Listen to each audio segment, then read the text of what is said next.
Praise the Lord, హల్లెలూయా. ఈరోజు రెండవ రోజు ఉపవాస ప్రార్థనలో పాలు పొందే విధంగా వచ్చిన దేవుని బిడ్డలారా, అందరినీ దేవుడు దీవించునుగాక. ఈరోజు ఎంతమందిని అయితే సిద్ధపరిచాడో వారందరినీ సమకూర్చిన విధానం బట్టి వందనాలు తెలియజేస్తూ అందరినీ ఆహ్వానిస్తున్నాను. May the God bless you. Praise the Lord. Okay, లూకాసు సువార్త 13వ అధ్యాయము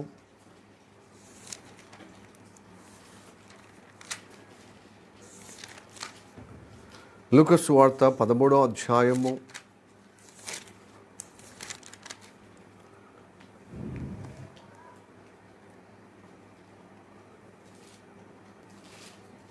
13వ వచనం. 13వ అధ్యాయం 13వ వచనం.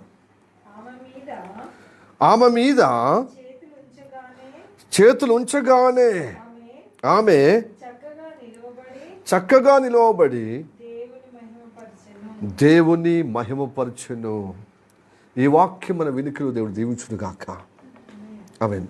చిన్న ప్రార్థన చేద్దాం. మిక్కిలిగా ప్రేమిస్తున్న మా పరలోకమందున్న మా తండ్రి, నీకు వందనాలప్ప. ఇదిగో ప్రభా, ఈ రెండో రోజు ఉపవాస ప్రార్థన ఈ సిలువ ప్రేయర్ హౌస్ యొక్క ఫెలోషిప్ను ప్రేమించి నీ కృప ద్వారా నీ సేవకుడికి ప్రేరేపించిన ఆయా అవకాశాన్ని బట్టి వందనాలు. నిన్నటి దినాన ఆయా 3 రోజులుగా నిన్న, ఈరోజు, రేపు కూడా ప్రభా ఉపవాస ప్రార్థనలో అయా పాలు పొందే విధంగా నువ్వు సిద్ధపరుస్తులకే వందనా. సంఘములో ఉన్న బిడ్డలకు ప్రభావాలను కూడా ప్రేరేపణ కలగజేసి ప్రభా రెండో రోజు, మొదటి రోజు అద్భుతంగా నడిపించావు.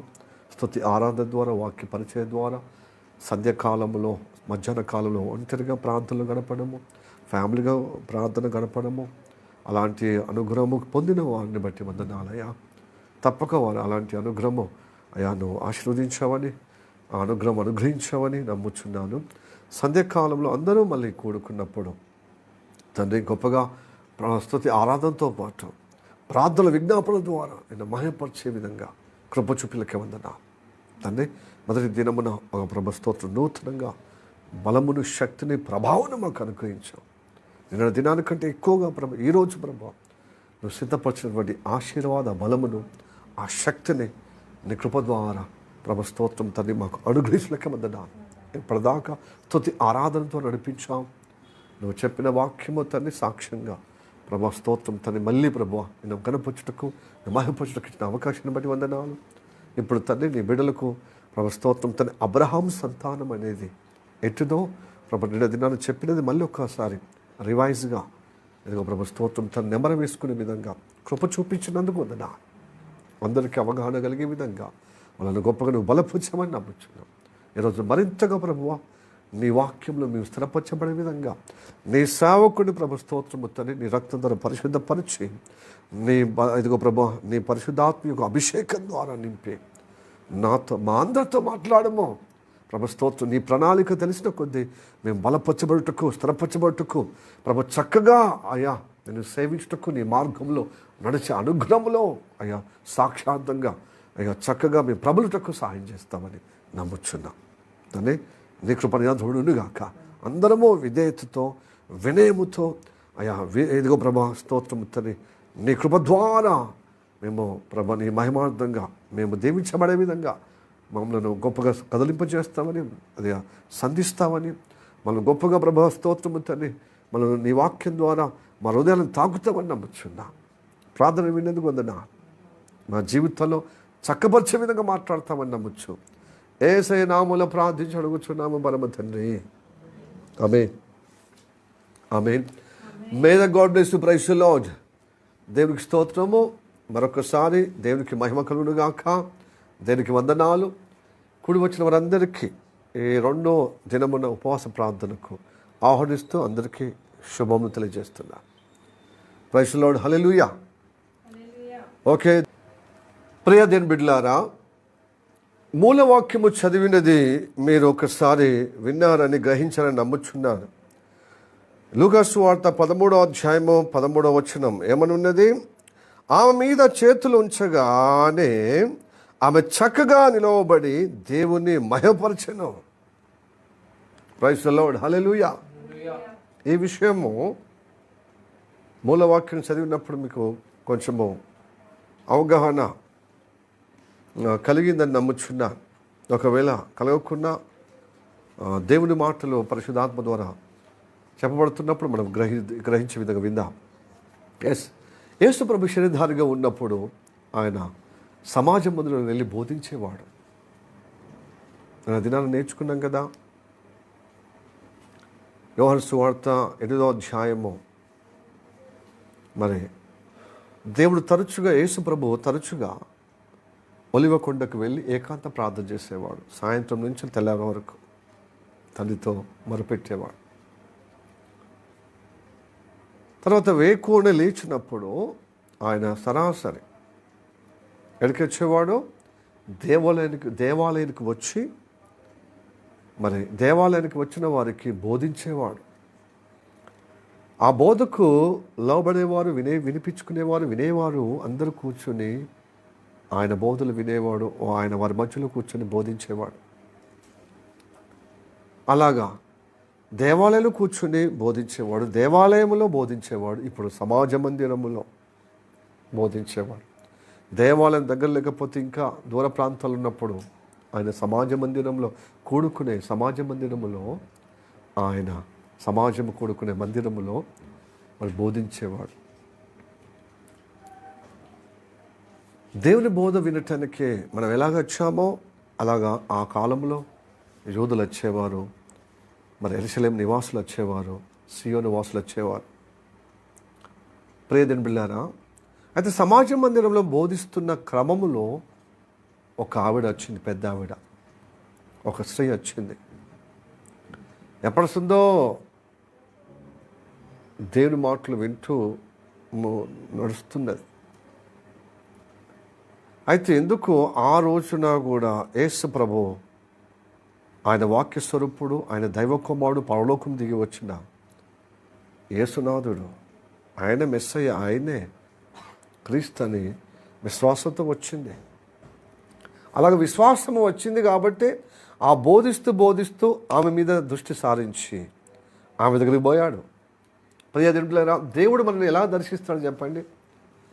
ఎలా దర్శిస్తాడు అంటే బోధిస్తే వినే వాళ్ళను బట్టి వాళ్ళను దర్శిస్తాడు. ఆ వాక్యం వినేటప్పుడు విశ్వాసము ఆయన మీద పెరుగుతున్నప్పుడు నిజముగా ఇతడు అబ్రహాము సంతతిగా ఉండవలసిన బిడ్డలు వీళ్ళు. నిజంగా దేవుడు అన్నాడు, నా తండ్రి దేవుడు అబ్రహామును ఏర్పరచుకొని ఎలాగా అతనికి వాగ్దానం ఇచ్చాడో, నేను ఎలాగా వాగ్దానం ఇచ్చానో ఆ వాగ్దానం యొక్క ఫలభరితమే ఇలాంటి వారి కొరకే కదా. ఆ వాగ్దానంలో వీళ్ళు కూడా ఆ అబ్రహాము సంతతిగా ఆ ఫలం అనుభవించాలి. ఆశీర్వాద ఫలం, దైవిక ఫలం, ఆత్మీయ ఫలము, ఆత్మీయ అభివృద్ధి వీలాంటి వాళ్ళకే కదా కలగాలని ఆ స్త్రీ బోధన విన్నప్పుడు, యేసయ్య బోధిస్తున్నప్పుడు ఆమె వింటుంది. కానీ ఆమె పరిస్థితి ఏంటి తెలుసా అండి? ఆమె నడుము అంగిపోయిన ఆమె నడవడం బాగా కష్టం కదండి. ప్రార్థనకు రావడం కష్టం. అయినా విశ్వాసంగా వస్తుంది. ఎందుకంటే యేసయ్య ద్వారా దగ్గరనే ఇక్కడ దైవ కుమారుడు.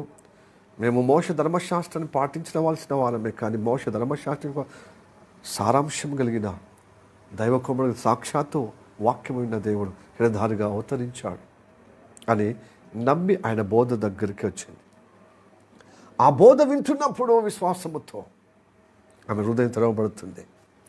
కాబట్టి ఆ సమూహములో, ఆ సమాజ మందిరములో ఆమె ఒక దగ్గరికి పోయాయి.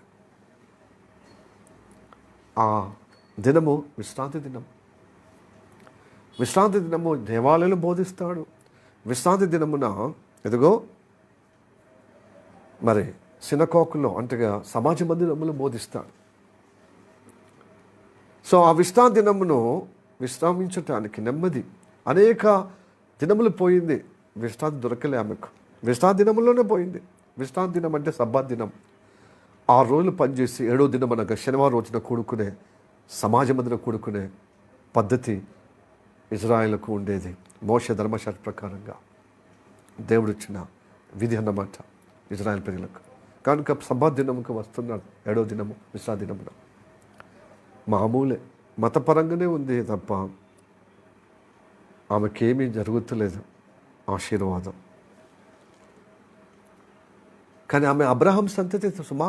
ఎందుకంటే విశ్వాసము అంటే ఆమె హృదయంలో ఉంది, కానీ స్వస్థత చేయటానికి, స్వస్థత పొందటానికి ఆమెకు దొరకలే అప్పటిదాకా. ఎన్నో సంవత్సరాలు తెలుసా అండి చర్చికి రావడం? ఆమె దాదాపుగా కొన్ని సంవత్సరాలు వస్తుంది, కానీ ఎందుకనేమో ఆమె నడుము వంచిపోయి. ఎందుకంటారు? 18 సంవత్సరాలు, ఒక సంవత్సరం కాదు, ఒక రోజు కాదు, ఒక నెల కాదు, ఒక వారం కాదు, కొన్ని సంవత్సరాలు కాదు, 18 సంవత్సరాలు నడుము వంగిపోయింది. చక్కగా చూడదు, వాళ్ళ కాళ్ళను చూసి మాట్లాడుతుంది. ఇంత నడుము వంగిపోయిన అవస్థ చూడండి. ప్రియ దేవుని బిడ్డలారా, మతభక్తి ఉంది, మత బోధకులు చెప్పుతున్నది మతములోనే నిలబడడం కనుక మతము ఆమెను విడిపించజాలకుంటున్నది. కానీ అయినా ఆమె సమాజ మందిరానికి పోతున్న అనుభవం ఉంది, విశ్రాంతి దినములో అటెండ్ అయ్యే విధానం ఉంది, కానీ ఆమెకు విడుదల కలగలేదు. మత బోధన మతంలాగానే ఉంది. మతము బాగు చేయదండి, కానీ ఆ మతాన్ని రద్దు చేసి మార్గాన్ని చూపించి యేసయ్య స్వయంగా వచ్చాడు కాబట్టి ఆమెకు విశ్వాసముతో ఆ సమాజం మందిరకు వెళ్ళింది. ప్రియా దేవుని బిడ్డలారా, మతభక్తితో వస్తే మనకి ఏమి విడుదల ఉండదో. యేసయ్య ఉన్నాడని ఎంతమంది అయితే విశ్వసించి విశ్వాసంతో వస్తున్నారో, ఆయన వెతికిన ప్రతి ఒక్కరికి ఫలము దయచేస్తాడని ప్రగాఢమైన విశ్వాసము, ఆయన మీద భరోసాగా విశ్వాసంగా వస్తారో, ఆయన వెతికేవారు మనసుతో హృదయముతో తప్పక ఫలము దయచేయబడుతుంది. అలా చెప్పండి, హల్లెలూయా, ప్రైజ్ ది లార్డ్. అదే కదా దేవుని వాక్యం ఉంది. హెబ్రీ రాసిన పత్రిక 11వ అధ్యాయం 6వ వచనం చదవండి. ఏముందో చదవాలి. విశ్వాసము లేకుండా దేవునికి ఇష్టడై ఉండుట అసాధ్యము. దేవుని యొద్దకు వచ్చువాడు ఆయన ఉన్నాడనియు తనను వెతుకు వారికి ఫలము దయచేయం. దేనికోసం వెతుకుతున్నావు? నీ ఆరోగ్యం కోసం వెతుకుతున్నావా? నీ ఆర్థిక స్తోమత మెరుగుపడటానికి వెతుకుతున్నావా? ఆత్మీయతలో అభివృద్ధి పొందాలని వెతుకుతున్నావా? నీ జీవితంలో విజయాలు పొందటానికి నా ప్రయత్నంలో అపజయాలే జరుగుతుంది. ఇదిగో మూఢత్వమే నా జీవితం ఉంది, కొంచెం వెలుగుగా నా జీవితం ఒక ప్రకాశవంతమయంగా మలచబడాలి, జీవితము గొప్ప వెలుగుమయంగా శోభాయమానంగా ఉండాలి, నేను కీడులో ఉండాలని నువ్వు విశ్వాసంగా వస్తే ఆ కీడు నుండి మేలుగా మారుస్తాడు. అపాయం నుండి గొప్పగా దేవుడు సహాయం చేసి మరి క్షేమకరమైన స్థితిలో నడిపిస్తాడు. నువ్వు ఏ స్థితి నుంచి వస్తున్నావు, ఏ పరిస్థితిని బట్టి నువ్వు కావాలని దేవుని దగ్గర విశ్వాసంగా వస్తున్నావు, అది పొందుకోవటానికి ఆయన వెతికే విధంగా రావాలి. చాలామంది ఆనవాయితీగా ప్రతి ఆదివారం పోవాలి కదా అని ఆదివారం వస్తే లాభం ఏముంది? ప్రతి కూడికగా అటెండ్ కావాలి కదా, మరి పాస్టర్ మొదలిస్తాడు, పాస్టర్ గద్దిస్తాడు అని చెప్పి ఆ భయానికి వస్తున్నావా? భయం ఉండడం మంచిదే, కానీ విశ్వాసంతో రావాలి. మత ఆచారంగా అలవాటుగా వస్తే ప్రయోజనం ఉంటుందండి. విశ్వాసంతో రావాలి, హృదయంతో రావాలి.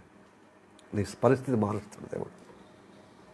ఇదిగో ఈమె నడుము అంగిపోయినావా, ఆమె చక్కగా నడవలేదు, చక్కగా నిలబడలేదు, చక్కగా నడవలేదు.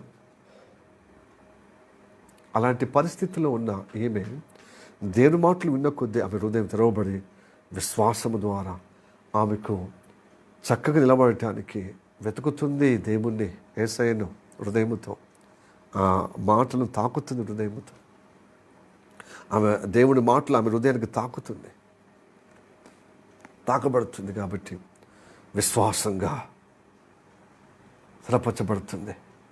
అప్పుడు దేవుడు యేసయ్య బోధిస్తున్నటువంటి యేసయ్య ఆ విశ్వాసాన్ని బట్టి దేవునికి ఇష్టడు, అంటే యేసయ్యకు ఇష్టమైంది. అంతమంది సమాజ మందిరం అంటే సమాజంలో ఉన్న కొల్లలుగా వస్తారు కదా ఆయన బోధ వినటానికి.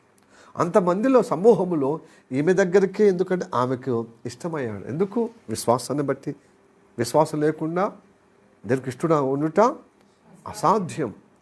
ఆయన దగ్గరికి వచ్చి వారు ఆయన ఉన్నాడని, ఆయన ఫలం దయచేవాడని ఎంతమంది అయితే విశ్వాసంతో వెతుకుతారో ఆయనకు దేవుని ద్వారా ఫలము పొందుకుంటారు.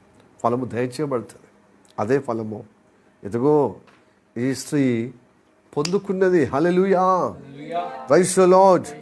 11వ వచనము చదువుదాం. 13 లూకాసు వార్త 13వ అధ్యాయము 10వ వచనం 10, 11 చదువుదాం. విశ్రాంతి దినమున ఆయన సమాజ మందిరములో బోధించుచున్నప్పుడు 18 ఏళ్ల నుండి 18 ఏళ్ల నుండి బలహీనపరచు దయ్యము పట్టిన ఒక స్త్రీ అచ్చట నుండెను. ఆమె నడుము వంగిపోయి ఎంత మాత్రమును చక్కగా నిలవబడలేకుండాను. చక్కగా నిలబడలేని స్థితి అన్నమాట. ప్రియా దేని బిడ్డలారా, మన జీవితము వంగిపోయిన జీవితం, వంకరపోయిన జీవితం చక్కగా చేయటానికే నేను రమ్మంటున్నాడు. తన సన్నిధికి విశ్వాసంగా రమ్మంటున్నాడు. హల్లెలూయా, ప్రైజ్ ది లార్డ్. అందుకోసం మనము దీవించబడి దేవుని సమ్ముఖానికి వస్తున్నాం. అయితే చాలాసార్లు రాజగుర్రం రాను రాను ఏమైంది, గాడిద పోయి గుర్రం అయినట్టు, రాజగుర్రము రాను రాను గాడిదైపోయినట్టుగా ఏమైపోతున్నామంటే బలహీనమైపోతున్న భక్తిలో పరిస్థితుల వల్ల మళ్ళీ మొదటికే మోక్షంగా మొదటికి వస్తున్నాం. మళ్ళీ వంగిపోయే జీవితాలు, చక్కగా నిలబడతలేం క్రీస్తులో, చక్కగా నిలబడతలేం ఆయన సాక్షార్థంగా బ్రతకటానికి. ఆత్మీయ జీవితంలో చక్కగా నడిపించే అనుగ్రహం పొందుకోలేకపోతున్నాం. వంకర ప్రార్థనకు పోతున్నాం, కుడికలకు పోతున్నాం, వాక్యం వింటున్నాం, చదువుతున్నాం, కానీ విశ్వాసంగా వెలిగించబడలేకపోతున్నాం. విశ్వాసంగా ఆ ఫలితము పొందలేకపోతున్నావు. నీకు ఎక్కడైతే వంకర ఉందో, ఎక్కడైతే వంగిపోతున్నావో, ఎక్కడైతే నువ్వు బలహీనంగా అయిపోయావో అక్కడ చక్కగా నిలబడలేకపోతున్నావు, ఎదగలేకపోతున్నావు, చక్కగా స్థిరపరచబడలేకపోతున్నావు. కాబట్టి నేను మామూలు ప్రార్థన కంటే ఉపవాస ప్రార్థన ఎందుకు తెలుసా? నీ వంకర జీవితం చక్కగా మార్చబడాలి. ఎస్, నీ భక్తి జీవితం వంకర జీవితము, భక్తిహీనత జీవితము నువ్వు చక్కగా స్థిరపరచబడే భక్తి గల జీవితము నీకు కావాలి, నీకు నాకు కావాలి. పరిస్థితుల వల్ల అనుపదులు చేసే భక్తి వద్దు. ఎన్ని రోజులు ఇంకా వంకర దేవుని నమ్ముకొని ఇదిగో 18 సంవత్సరాలతో దయ్యము చేత వంచబడిన, దయ్యము చేత వంగిపోయిన స్థితి ఆ స్త్రీకి ఎలా ఉందో మన స్థితి కూడా, మీ స్థితి కూడా అలాగుంటే ప్రయోజనం ఏమిటండి? దేవుని నమ్ముకున్నా ఇంకా వంగిపోయే విధంగానే ఉన్నాం తప్పించి దేవుని నమ్ముకున్న ఆ గొప్పతనం ఏముందండి? ఆచారములో మతంలో ఉన్న వారంగా అయిపోతున్నాం, ఆచార భక్తులుగా అయిపోతున్నాం. కాబట్టి ఈ ఉపవాస ప్రార్థనలు ఎందుకు తెలుసా అండి? మతము నుండి విడుదల పొందుకొని, ఆచారం నుండి విడుదల పొందుకొని, నామకార్థ క్రైస్తత్వం నుంచి విడుదల పొందుకొని విధంగా ఉందాం. మత బోధలు వద్దు, క్రీస్తు బోధ మనకు ముద్దు. అంటే క్రీస్తు బోధ, ఆదిమ అపోస్తుల బోధ, ఆ మొదటి బోధలోనికి మనమందరం చక్కగా నిలబడే విధంగా ఈ ఉపవాస ప్రార్థనలు మనకు ఉండాలి. అప్పుడే ధన్యకరంగా ఉంటాం. భవనాలు కట్టే విధంగా గొప్ప గొప్ప సమూహం ఉంది, కానీ సమూహము కేవలం భౌతిక ఆశీర్వాదం కోసము ఏమున్నది, ఆత్మీయకు నిలబడకుండా రోగాల కోసం, నొప్పుల కోసము, ఆత్మీయ అభివృద్ధి కోసం కాకుండా మరి ధన అపేక్ష కలిగి ధన అభివృద్ధిలోనికి రావటానికి, భౌతిక క్షేమం కోసమే తప్ప ఆధ్యాత్మిక ఈ క్రీస్తు రాకడలో సిద్ధంగా ఉన్నాం. మరి మన వంక టింకర్లో ఇలానే ఉంటే మనం ఎలాగ ఎత్తబడతాం? ఏసై నమ్ముకుంటూ సరిపోతుంది. మన స్వభావం మార్చుకోవద్దు. వంకర స్వభావం, వంగిన స్వభావం, వంగిపోయిన స్వభావం. మనకు అందమైన భవనాలు, అందమైనటువంటి ప్రాంతాలు ఉంటే సరిపోతుందా? మనకు వస్తువులు ఉన్నాయి ఇంట్లో, సమాజంలో పెద్ద పెద్ద భవనాలు ఉన్నాయి. మనకు బిల్డింగ్ కట్టుకుని ఆ బిల్డింగ్ల లోపల అంతా అందంగా అలంకరించుకుంటాం వస్తువులతో. ఇది ఉంటే ఇక ఆశీర్వాదమా చెప్పండి? మన అందంగా మన దేవుని యొక్క కోరుకున్న మన జీవితం నశించే పోతున్న వారికి వెతక రక్షణకు వచ్చాడు. మనమందరినీ అబ్రహాము సంతతిగా వారసులుగా చేయటకు, ఆ సంతతిని తీసుకుపోవటానికి రెండో రాకడ రాబోతున్నాడు. మనం ఎక్కడ సిద్ధపడుతున్నాం అబ్రహాం సంతతిగా? ఇంకా వంకటికరు ఉన్న వాళ్ళందరూ దేవుడు చేర్చుకోడు. దేవుని ఇంట్లోనికి చేర్చుకోడండి. అబ్రహాం సంతానం అంటే చక్కగా నిలబడిన వాళ్ళు, ఆయన వాగ్దానం అనుభవించిన వారు, ఆయన ఆశీర్వాదంలో నిలబడి ఆయన గుణాతిశయంలో సంపూర్ణంగా స్థిరపరచబడటానికి ఉన్నవారే. అలాంటి అనుభవం ఉన్న వాళ్ళని తీసుకుపోవటానికి రాబోతున్నాడు. మనం స్థైర్యములో పట్టిన గుణములు కలిగి ఇంకా వంకటింకరే ఉన్నాం. మన గుణాలు వంకర, మన స్వభావం వంకర. హలో, అందుకోసం ఉపవాస ప్రార్థన పెట్టాడు. మామూలు ప్రార్థనకి సాధ్యం కాదు, ఇంకా మీరు నామకార్థంగానే ఉంటారు. అందుకోసము ప్రవక్తను సైతం దర్శించి అంటాడు, నరపుత్రుడా, నా మాటలు వినడం అంటే అంత ఆషామాషి కాదు, ఉపవాసం ఉండి ఫస్ట్. బబులోనులో చెరపట్టబడినటువంటి ఆ యొక్క హెచ్కేలు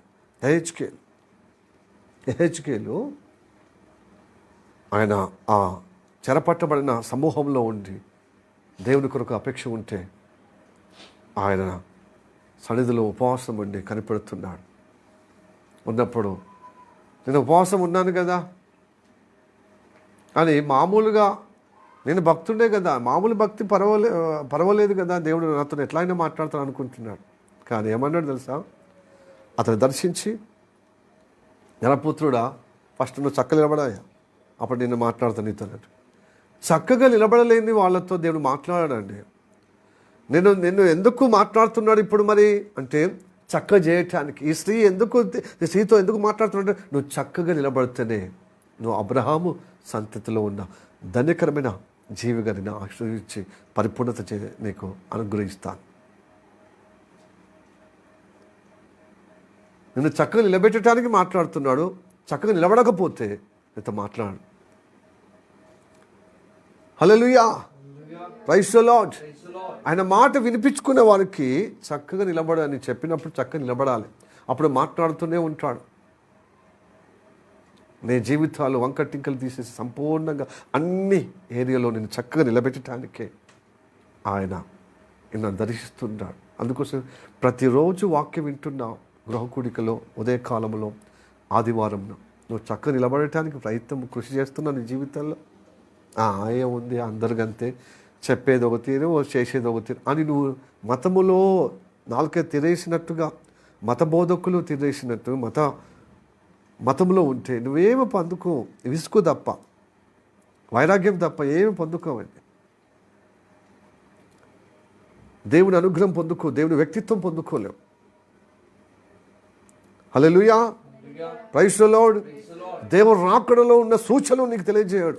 నువ్వు గ్రహింపు ఉండకుండా నేను మందగించే విధంగా వంకర టింకర నువ్వు వంగిపోయే విధంగా ఆధ్యాత్మిక వంగిపోయి ఉన్న వారికి చక్క మార్గం ఎలా తెలుస్తుందండి?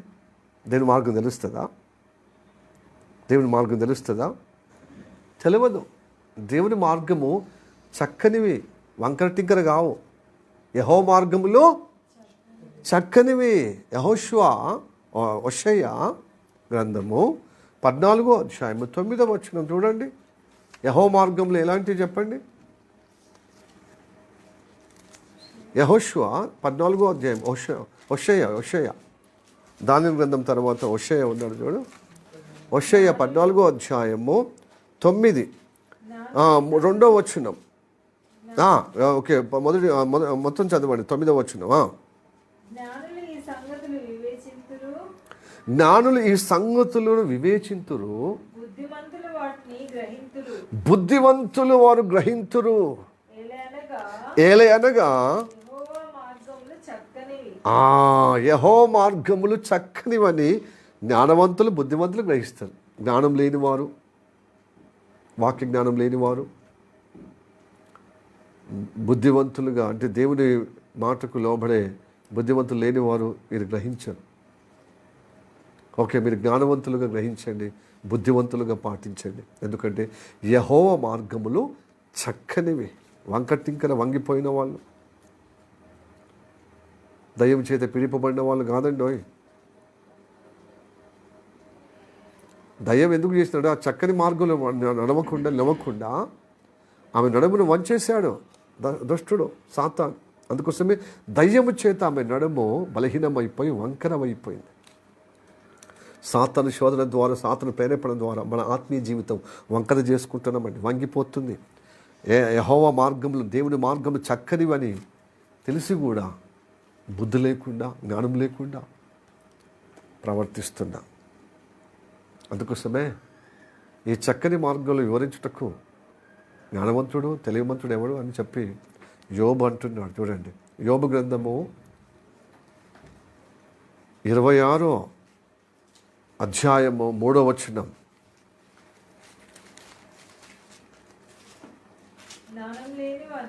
జ్ఞానము లేని వారికి నువ్వెంత చక్కగా ఆలోచన చెప్పితివి, సంగతిని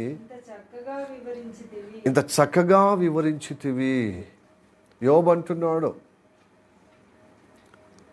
ప్రియా దేని బిడ్డలారా, ఇంత చక్కగా వివరిస్తున్నప్పుడు, నువ్వు జ్ఞానం లేని వారికి, బుద్ధి లేని వారికి చక్కగా తెలియజేస్తున్నప్పుడు, జ్ఞాన ఆలోచన చక్కటి ఆలోచన చెప్పినప్పుడు, మరి వివరించినప్పుడు మనం బుద్ధివంతులుగా, జ్ఞానవంతులుగా గ్రహించి ఆ చక్కటి మార్గములో చక్కగా నిలబడి చక్కగా నడిపించే అనుగ్రహం పొందుకోవాలి. అందుకోసం ఉపవాస ప్రార్థన. మళ్ళీ వంకర టింకరగా, మళ్ళీ నడుము వంగిపోయే విధంగా మనం ఉండకూడదు. ఎందుకు నడుము వంగిపోయే విధంగా ఉందంటే, నడుములో బలం ఉంటుందండి. ఏ పని చేసినా నడుముకు తవాలు కట్టుకొని, కండువ కట్టుకొని నడుము వంచి పని చేస్తారు, తెలుసా? కానీ దేవుని కార్యంలో అంటే బలమైన పని తలపెడతారన్నమాట. నడుము సంకేతం అంటే, ఆ నడుమే పడిపోయింది అనుకో, ఏమన్నా పని చేస్తారండి? వాళ్ళు నడవడమే కష్టం, వాళ్ళు నిలబడమే కష్టం, ఏ పని చేయగలుగుతారు? దైవ కార్యాలు మన జరుగుతలే, మన జీవితాల ద్వారా, మన కుటుంబాల ద్వారా, మన పిల్లల్లో, మనలో. ఎందుకంటే వంచబడ్డాం, నడుము పీలబడిపోయింది. అంతరంగ పురుషుని యొక్క నడుము వంగిపోయింది. సాతాను యొక్క బలహీనత చేశాడు, దయ్యముల చేత, సాతాను చేత పీలింపబడ్డా, నడుము పనిచేస్తలేదు. అందుకోసం బలమైన కార్యాలు మన ద్వారా మనకు కలుగుతలేదు, మన ద్వారా ఇతరులకు కలుగుతలేదు. సమాజంలో మన ద్వారా ఎవరికి, కుటుంబానికి ఉపయోగం లేదు, సమాజానికి ఉపయోగం లేదు. అట్లాగా వంగిపోయిన పరిస్థితి అండి. మళ్ళీ పైపెచ్చు, నేను దేవుణ్ణి నమ్ముకొని 17 సంవత్సరాలు, 15 సంవత్సరాలు, 20 సంవత్సరాలు, 25 సంవత్సరాలు అని ఎంతో మనము వాపోతాం. ఏమే కూడా అన్నది కదా, 18 సంవత్సరాలు నడుము వంచబడి ఎదుగో ప్రార్థనకు వస్తుంది, సమాజ మందిరానికి వస్తుంది, విశ్రాంతి దినమును పాటిస్తుంది. కానీ విశ్రాంతి దినానికి అధిపతి అయినటువంటి యేసయ్య ఆమెను చూసి, దర్శించి, ఆ బోధ విన్నప్పుడు గ్రహించేటట్లుగా నేను చక్కగా నిలబడాలనే ఆకాంక్ష కలిగి ఉంది కాబట్టి దేవుడికి ఇష్టరాలైంది. ఆమె దర్శించి, నువ్వు స్వస్థత పొందగోరుతున్నావా అని చెప్పి, అవునయ్యా అన్నప్పుడు ఆ నడుము చక్కగా చేశాడు, చక్కగా నిలబడినది. హల్లెలూయా, praise the Lord, praise the Lord. ఈ మత బోధకులకు చక్కగా నిలబడడం ఇష్టం లేదు. అందుకోసం ఏమన్నారు, విశ్రాంతి దినమున ఈ కార్యాలు ఎందుకు, స్వస్థత ఎందుకు అని మత బోధకులు నివారించారన్నమాట, గద్దించారు. మీకు ఇట్లాగా చక్కగా నిలబడటానికి వస్తే మీరు చర్చికి రావద్దు, మీరు విశ్రాంతి దినమే రావద్దు అన్నారు. మీరు చక్కగా కలిగే విధంగా ఉంటే మీరు రావద్దు, చర్చికి రావద్దు, విశ్రాంతి దినం రావద్దు అంటున్నారు. ఎవరు? మత బోధకులు. మత బోధకుల బోధన వినొద్దు, దేవుని బోధ, యేసయ్య బోధ, అపోస్తుల బోధ వినండి, మనం చక్కగా అవుతాం. హలో, చక్కగా అవటానికి ఇష్టపడతలేరు, భౌతికమైనదే మీదనే. అందుకోసం అంటున్నాడు వాళ్ళ బోధకులను, ఆ పరిచయులను, శాస్త్రులను, వేషధారులారా, మీ ఇంట్లో, మీ వ్యవసాయ భూమిలో, ఆ పశువుల పాకలో మరి ఎద్దులను, గాడిదలను కట్టేస్తారు కదా, నీళ్ళ కోసమని విశ్రాంతి దినమున నీళ్ళు పెట్టారా? తలుగా ఆ తాడు వదిలిపెట్టి, తాడు కట్టారు కదా, తలుగు కట్టారు కదా, అది వదిలిపెట్టి నీళ్ళు పెట్టారా? మరి నేను ఈ విశ్రాంతి దినంలో వచ్చిన వారికి నేను బాగు చేస్తే, చక్కబరిస్తే మీరేం పోయింది? మీరు ఎందుకు ఇలా ద్వేషిస్తున్నారు అంటే, మతం ఉన్న వాళ్ళు ఈ లోక మెప్పు కోసమే, ఈ లోక సుఖభోగం కోసమే, ఈ లోక అనుబంధం కోసమే మతం ఉందండి. కానీ దేవుడు వచ్చింది మనకు చక్కటి మార్గం చూపించింది పరలోకానికి ఎక్కిపోవటానికి. అందుకోసం యేసయ్య బోధ కావాలి మనకు, మత బోధకుల బోధ కాదు, సంఘాల బోధ, ఆ పాస్టర్ ఈ పాస్టర్. ఆ పాస్టర్లో చక్కని దేవుని బోధ ఉందా? యేసయ్య బోధ ఉందా? వెతికే, గ్రహించే పరిణితి ఉండాలి, జ్ఞానం ఉండాలి, బుద్ధివంతులు ఉండాలి. అప్పుడే యెహోవా మార్గం చక్కనిగా మీకు బోధపడి నడిపించబడతారు. లేకపోతే గోతులో పడిపోతాం, మొత్తం వంకటింకరగా జీవితాలు చేసుకొని సాతాను పాలైపోతాం. మనం అబ్రహాము సంతతిగా ఉండవలసిన మనము సాతాను పాలవడం ఎంత దురదృష్టకరమండి, ఎంత ఘోరమైన పరిస్థితి అండి. హల్లెలూయా, ప్రైజ్ ది లార్డ్. యేసయ్య అంటున్నాడు కదా, అదే ఇదండి 13వ అధ్యాయము, లూకా సువార్త 13వ అధ్యాయము 16.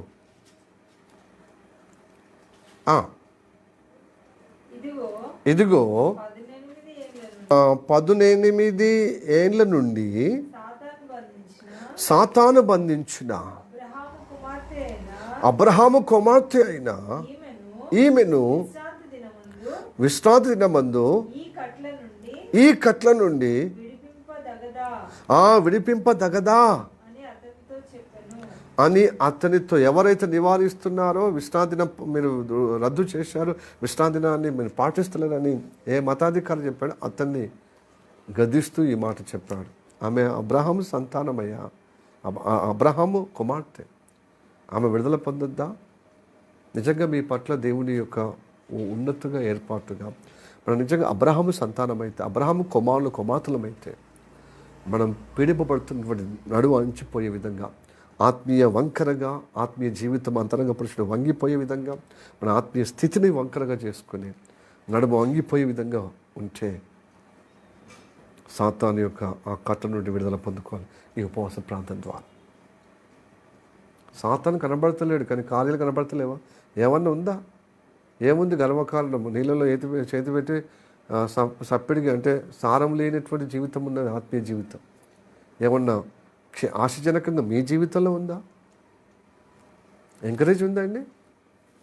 ప్రోత్సాహకరంగా సారవంతమైన ఆత్మీయ జీవితాన్ని ఆస్వాదిస్తున్నా. నేను ప్రతి ఆదివారం ప్రతి గృహకూడికలకు వెళ్ళి ఉదయకాలము ప్రార్థనకు వచ్చి ఏమైనా మన అవసరం తీర్చబడటానికి తప్పించి ఇప్పుడు తాత్కాలికమైన ప్రాబ్లంలో సాల్వ్ పొందటానికి కానీ, మనం నిజంగా అబ్రహాము సంతతిగా, అబ్రహాము కుమారుడిగా, కుమార్తెగా మనం స్థిరపరచబడి నిత్య జీవానికి, ఆ వాగ్దానానికి వారసులుగా ఉండటకు ఆయన మార్గంలో చక్కగా నిలబడే విధంగా, నడిపించబడే విధంగా ఉండాలని ఎంతమందికి ఆకాంక్ష ఉందండి?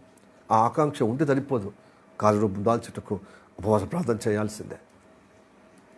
నీ వంకర జీవితం చక్కగా అయిపోతుంది. ప్రవక్తలనే దేవుడు అన్నప్పుడు సామాన్యుల విశ్వాసులకు మనకు ఉండేదా? దైవజనులే గొప్ప గొప్ప దర్శనం పొందుకున్నవారే ఫస్ట్ చక్కగా నిలబడు. భక్తుడైతేనే కదా దైవజనుడిగా దేవుడు పిలుస్తాడు. అది సరిపోదు. నువ్వు చక్కగా పరిపూర్ణతగా నిలబడు, నేను నీతో మాట్లాడతాను. ఎందుకు మాట్లాడు తెలుసా? పరలోకానికి రావచ్చని నేను మాట్లాడతాను, నేను బలపరుస్తాను, నేను సరిపరుస్తాను చక్కగా అన్నాడు. చూడండి, హెజ్కేలు 2వ అధ్యాయం 1వ వచనం. హెజ్కేలు 2వ అధ్యాయము 1వ వచనం చదువుదాం. నరపుత్రుడా, నువ్వు చక్కగా నిలవబడుము, నీతో నేను మాట్లాడవలనని ఆయన నాతో మాట్లాడుతున్నప్పుడు ఆత్మ నాలోకి వచ్చి, అది పరిశుద్ధాత్మను నిలబెట్టాలండి.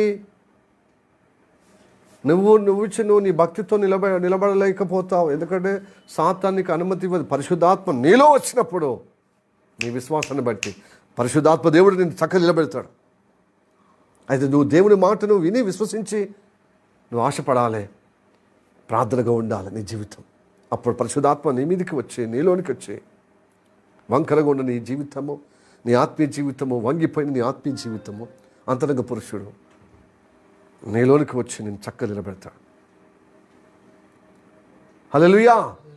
ఆశపడడం నీ వంతు, మనము విశ్వాసం కలిగి ఉండడం మన వంతు, ఆకాంక్ష కలిగి ఉండడం, దానికోసము ఉపవాసం చేద్దాం, దానికోసం ఉదయము రాత్రి పగలు లేకుండా దేవుని గోజాడితే అది చూసి ఆయన మాటకు మనం సమ్మతిస్తున్నాం, విశ్వసిస్తున్నాం, మన చక్కగా నిలబడాలని ఆశ ఉంది కదా, ఆ ఆకాంక్షను బట్టి పరిశుద్ధాత్మ నీలోనికి వచ్చి నీకు సహాయకంగా, ఇమ్మానుయేలు దేవుడు నీకు సహాయకంగా ఉండి నేను చక్కగా నిలబెడతాడు. హల్లెలూయా. అప్పుడు ఆ జ్ఞానముతో చక్కగా నిలబెట్టిన అనుగ్రహాన్ని బట్టి చక్కగా యెహోవా మార్గములో చక్కని మార్గం నడిపించబడి యేసయ్య రాకడకు పరచబడతాం. ఈ లోపు దేవుడు ఏమంటే తెలుసా, నీవు అబ్రహాము సంతానం, నీవు అబ్రహాము కుమార్తెవు, నువ్వు అబ్రహాము కుమారుడివి. అలాంటి పరిణితి కలిగిన ఆధ్యాత్మిక జీవితం మనకు కావాలి. ప్రియ దేవుని, అలా కాకపోతే నామకార్థంగా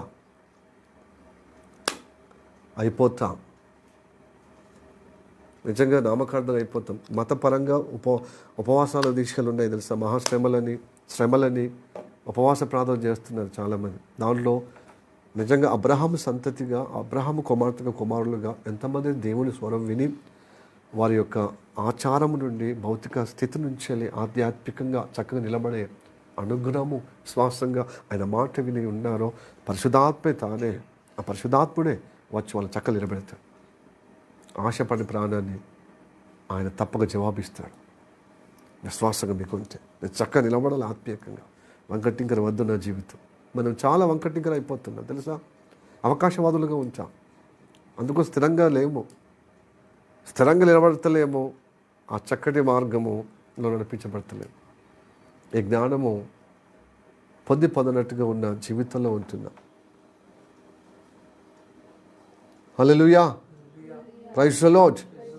దేవుని జ్ఞానము అంటే దేవుని వాక్య జ్ఞానము ఉంటేనే చక్కగా నిలబడతామండి. లేకపోతే సాతాను శోధనలో, సాతాను యొక్క కట్లలో పడిపోయి పేరు క్రైస్తత్వము, పేరు అబ్రహాం సంతానం తర్వాత మన భౌతికమైన జీవిత ముగింపులో ఎండ్ అయిపోతుంది.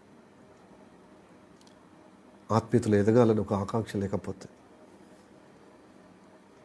హల్లెలూయా. Praise the Lord. Praise the Lord. హల్లెలూయా. కాబట్టి జ్ఞానము చెబుతుంది, దేని వాక్యంలో జ్ఞానం ఉంది. జ్ఞానము కలిగి బ్రతకగోరు వారు తెలివి కలిగిన మార్గంలో చక్కని మార్గం నడవడి అంటున్నాడు. ఎవరు? సొలొమోన్. సామెతలు 9వ అధ్యాయము 6వ వచనం. సొలొమోను 9వ అధ్యాయము 6వ వచనం చదవండి.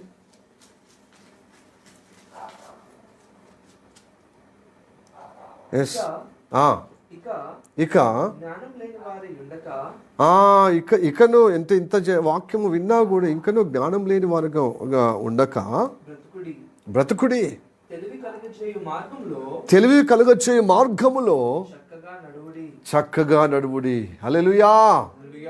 Praise the Lord. చక్కగా నడువుడి, వంకర వద్దు. జ్ఞానము లేకుండా బ్రతకద్దు మనం. దేవుని జ్ఞానము, దేవుని వాక్య జ్ఞానము, దేవుని భయభక్తుల జ్ఞానము, వాక్య జ్ఞానం లేకయే నా ప్రజలు చెరపట్టబడుతున్నది. యెషయా 5వ అధ్యాయము 13వ వచనం. యెషయా 4వ అధ్యాయం 6వ వచనం. నా బోధకులు లేరంటున్నాడు. బోధకులు, నా యాజకులు లేరు, ధర్మశాస్త్ర ఉపదేశకులు లేదు ఈ జ్ఞానము. ఆ జ్ఞానము లేదు, వాళ్ళ బోధ విన్నటువంటి భక్తులకు లేదు. కాబట్టి ఈ కడవరి దినాల్లో దేవుని జ్ఞానం ఉండాలి, దీని వాక్య జ్ఞానం ఉండాలండోయ్. వాక్యం అందుకోసం పఠించాలి, మదించాలి.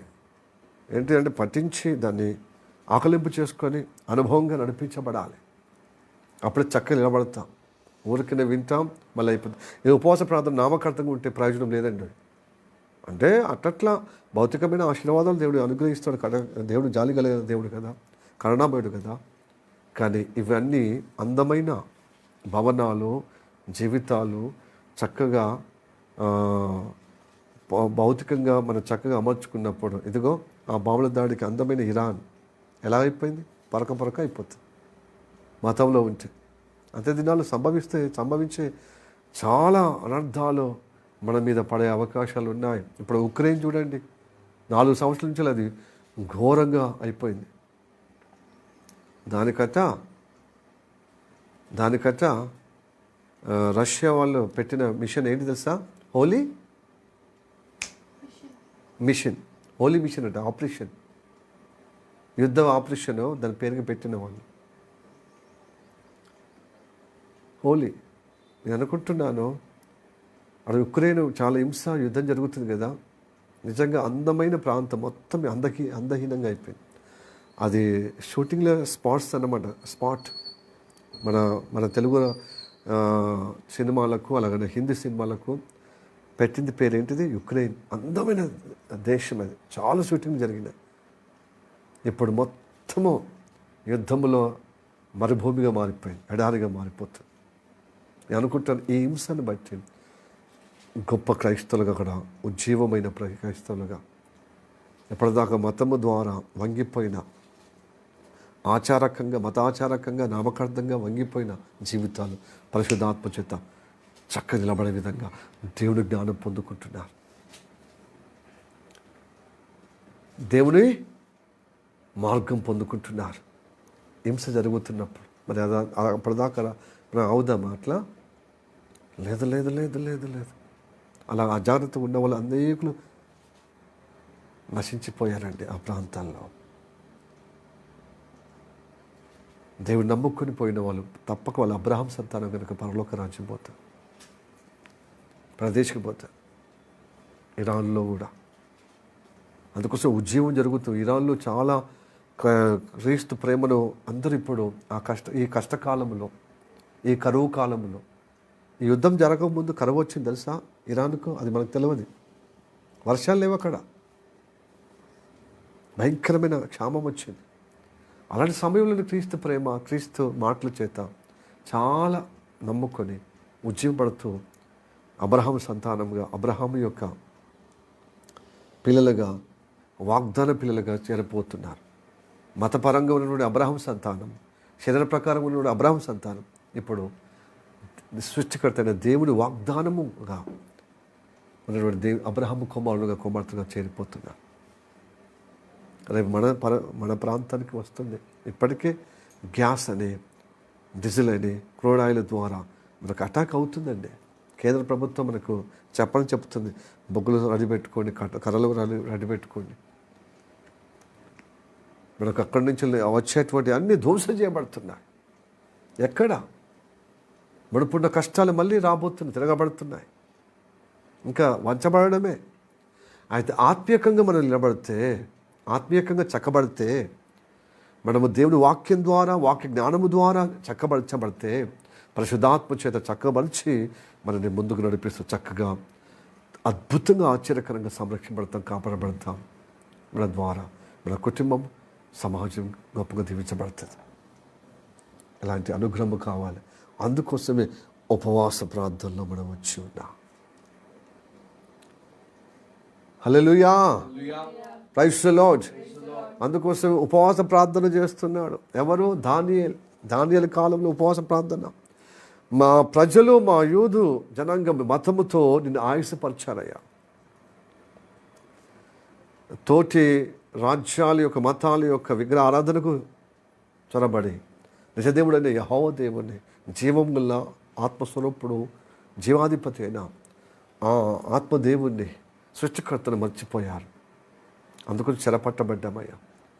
70 సంవత్సరాలు మేము వంగిపోయి మేము మొగ్గిపోతున్నామయ్యా అని చెప్పి దేవుడు ఇచ్చిన వాగ్దానం చేత పట్టుకొని ఉపవాస ప్రార్థనలు ఉన్నాడు అన్నమాట దానియేలు. అప్పుడు యెహోవా దూత వచ్చింది, గాబ్రియల్ దూత, యెహోవా దూత వచ్చాడు. వచ్చి దానియేలు, నువ్వు ఉపవాస ప్రార్థన ద్వారా నువ్వు ఉపవాసం చేస్తున్నావు. ఎందుకు చేస్తున్నావు? చక్కగా నేను నా ప్రజలు నిలబడాలి.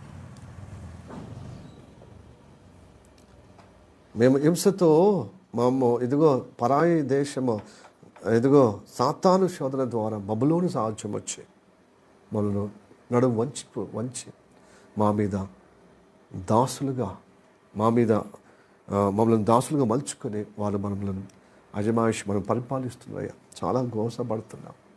నువ్వు చక్కబరచయ్యా, నిలబెట్టమయ్యా, మమ్మల్ని నడిపించమయ్యా అని ప్రార్థన చేస్తే దేవుడు దర్శించాడు. చదువుదాం.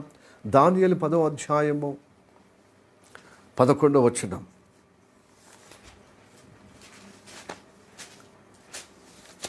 దానియేలు యెహెజ్కేలు గ్రంథం తర్వాత దానియేలు 10వ అధ్యాయము 11వ వచనం. దానియేలు నీవు బహుప్రియుడవు గనుక నీ యొద్దకు నేను పంపబడుతునే. నీవు లేచి నిలవబడి నేను నీతో చెప్పు మాటలు తెలుసుకొనమనెను.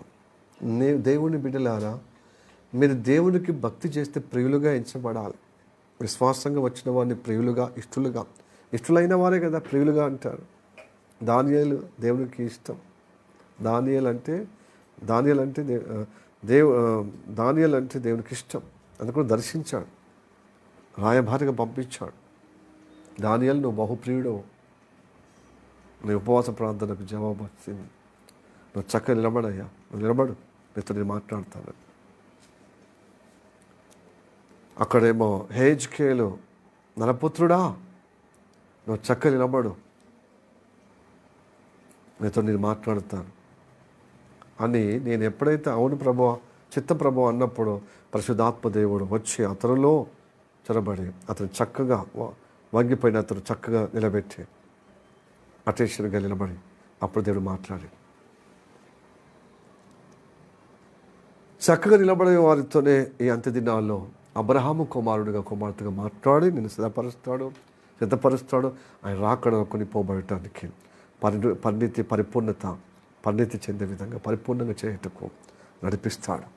కాబట్టి ఆధ్యాత్మిక చింత కలిగి దాని కృపలో మనము ఎదగే విధంగా, ఫలించే విధంగా, చక్కగా నిలబడే విధంగా, చక్కగా నడిపించబడే విధంగా నీవు సమర్పణ చేసుకుంటే దేవుడు తప్పక ఇష్టడుగా, నేను ఇష్టపడి నీకు ఒక ప్రియురాలుగా నేను దర్శించి మీరు అబ్రహాము కుమార్తెలుగా ఆయన చేర్చి దేవునికి మహిమ తెచ్చుకుంటాడు.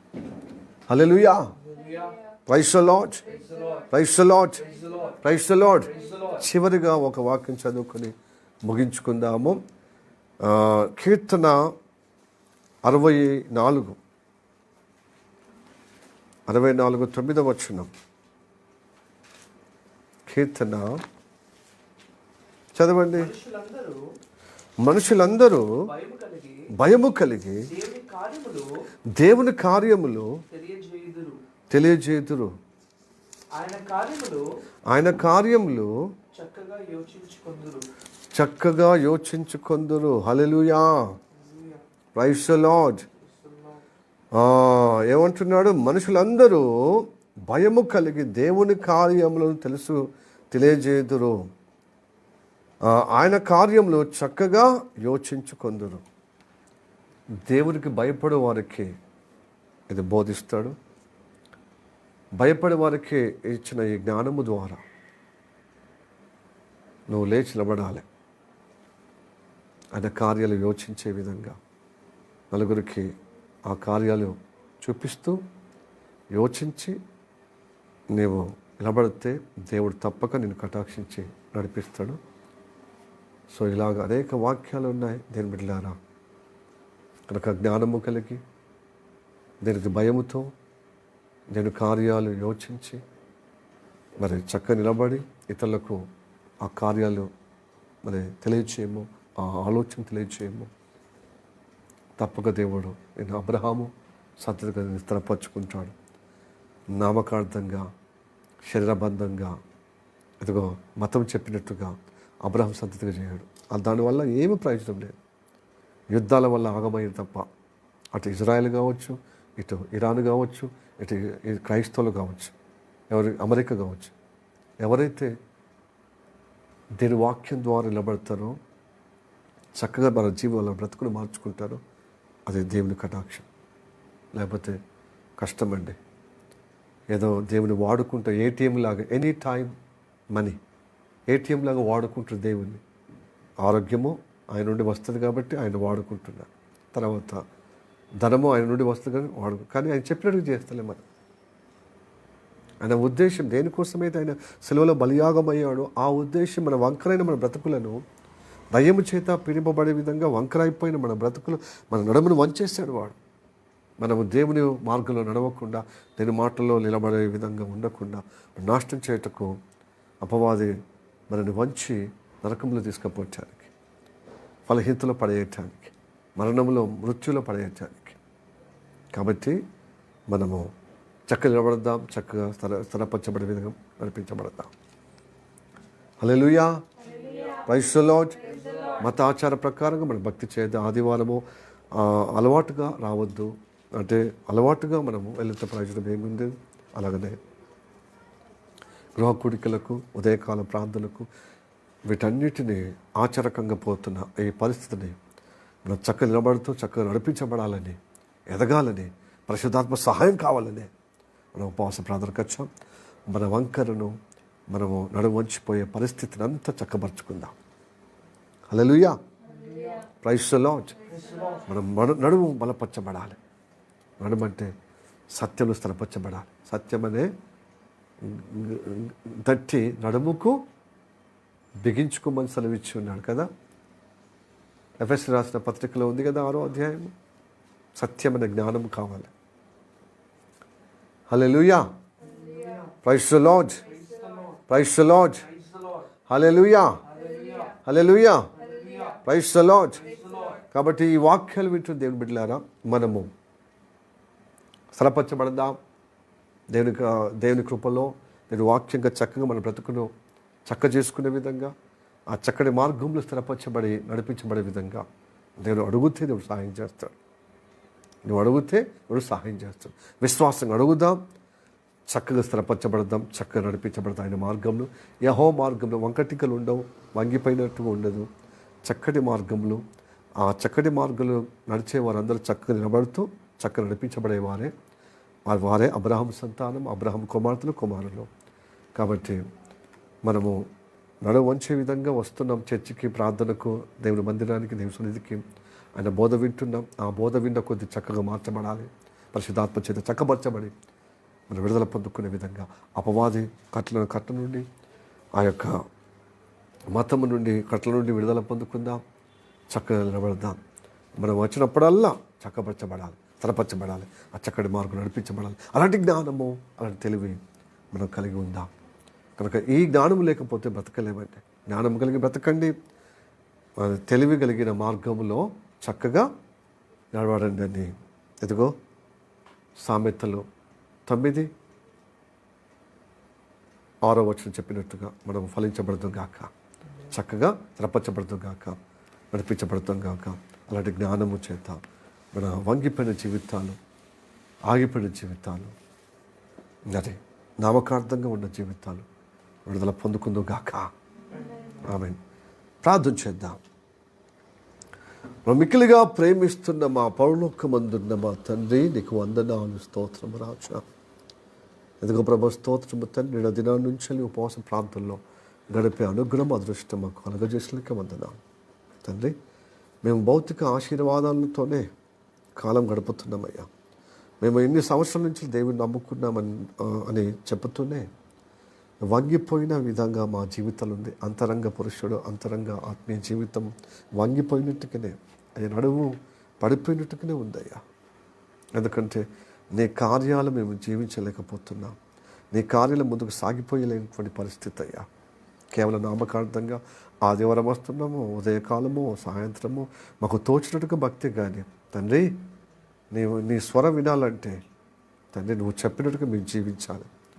అలనాడు హెహెజ్కేలు చెప్పిన విధంగా 2వ అధ్యాయం 1వ వచనం, నరపుత్రుడా నువ్వు చక్కగా నిలవమో, చక్కగా నిలబడు, అప్పుడు నీతో నేను మాట్లాడతాను అని అన్నప్పుడు ఆ మాటకు లోబడ్డాడు. విశ్వాసంగా సమ్మతించి అనుమతించాడయ్యా. అలాగ సమ్మతించి విశ్వాసంగా మా బ్రతుకులో కూడా ఎక్కడెక్కడ వంగిపోయామో, ఎక్కడెక్కడ అయ్యా నడుము అయ్యా పీలబడిపోయామో, నీ కార్యాలు చేయకుండా ఎక్కడ ఆగిపోయామో అక్కడ తండ్రి చక్కగా నిలబడే విధంగా నీ స్వరం ఎప్పుడైతే వింటామో దానికి సమ్మతించి అంగీకరించి ప్రభు ఒప్పుకునే విధంగా సమర్పణ చేసుకునే విధంగా ఉంటే పరిశుద్ధాత్మ దేవుడే చక్కగా మాలోనికి మాతోనికి వచ్చి ఎక్కడైతే వంగిపోయామో, ఇదిగో ఎక్కడైతే మేము ప్రభు రాణించలేకపోతున్నామో, ఇదిగో ప్రభు అయ్యా స్తోత్రము తండ్రి, వంగిపోయిన స్థితిలో ఉన్నాము, అక్కడ చక్కపరచబడతాం, అక్కడ విడుదల పొందుకుంటాం, అక్కడ స్థిరపరచబడతాం, చక్కగా నీ మార్గంలో చక్కగా నడిపించబడిన అనుగ్రహం పొందుకుంటామని నీ వాక్యం ద్వారా మాతో మాట్లాడవయ్యా. ఈ వంగిపోయిన జీవితాలు, అడుగు వంగిపోయిన జీవితాలు 8 సంవత్సరాలు నీతో దగ్గరికి వచ్చిన ఏవో ప్రయోజనమయ్యా. వంగిపోయిన జీవితమే, వంచబడిన జీవితమే కనుక ప్రభా ఇలాంటి జీవితం మాకు చక్కని జీవితం కావాలి, చక్కపరిచే జీవితం కావాలి, మేము స్థిరపరచబడిన జీవితం కావాలి, చక్కని మార్గం నడిపించే జీవితం కావాలి. నీ కృప ద్వారా మాకు అట్టి అనుగ్రహం కలుగుటకే ప్రభా మేము ఉపవాస ప్రార్థనలో పాలు పొందాం.